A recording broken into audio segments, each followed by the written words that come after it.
La place de la Libération, située en plein cœur de la ville d'Annemasse, change. Cette réhabilitation s'inscrit dans un projet de réaménagement urbain, aux côtés des quartiers Chablais Park, du Perrier et de la ZAC Étoile Sud-Ouest. Autant de temps forts pour Annemasse, qui repense également son plan de circulation afin de faciliter les transports urbains.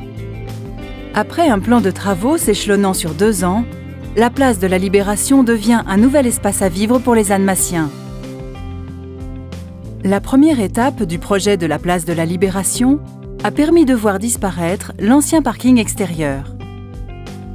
Plus accueillante, plus conviviale, la place de la Libération s'affirme comme un point de convergence incontournable dans la ville.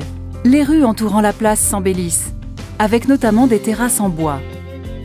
La rue de la Libération est réservée aux piétons, ce qui lui permet d'être mieux intégrée dans le cœur commerçant de la ville.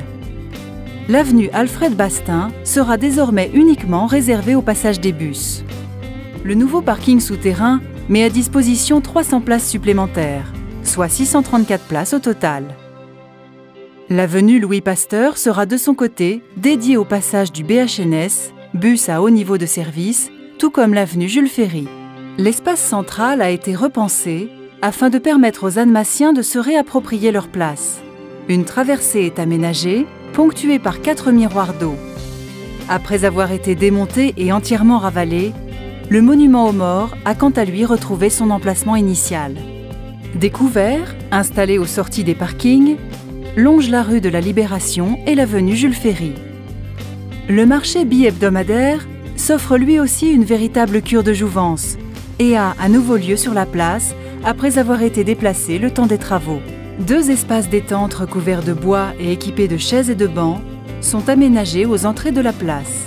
Encadrée par 180 arbres, la place prend une dimension supplémentaire de nuit grâce à un éclairage harmonieux. Coût total de ces travaux, 7,6 millions d'euros hors taxes, principalement financés par la ville d'Annemasse, l'État et la région Rhône-Alpes. La nouvelle place de la Libération, la ville en plein cœur.